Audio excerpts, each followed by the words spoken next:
tu passes ton temps à cueillir des fleurs et à chanter Kumbaya. En vrai, ouais, pendant que tu marches et tout, t'as que ça à faire, donc on fait pas que ça, Gwendoline, mais on fait, voilà, il y a quand même une partie où on chante et on cueille des fleurs, quoi. On fait des voyages, on fait de l'humanitaire, on fait des services. Mais c'est une expérience humaine qui est, pour moi, c'est l'école de la vie, quoi. Oh, la phrase d'enfoiré que je viens de faire. Le scoutisme, c'est un truc de catho. Gros cliché. Là, j'ai la responsabilité de cette réponse-là. Oui et non, parce que déjà, c'est quoi être catho?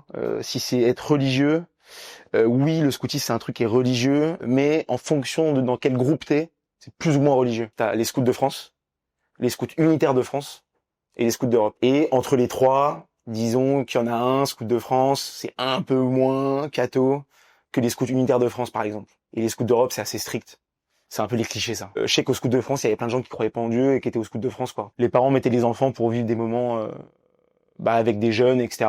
C'est pas une secte. Il faut pas hésiter à mettre ses enfants au scout parce que c'est pas du tout fermé en mode catho. Les chefs, comme moi j'étais chef, on ferme pas du tout la porte à des gens qui croient pas en Dieu, quoi. On s'en fout. Nous, ce qu'on kiffe, c'est vivre des expériences humaines, rendre service à des gens.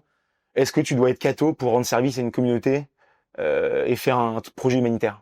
Bah non, t'es pas obligé de croire en Dieu pour faire ça, quoi.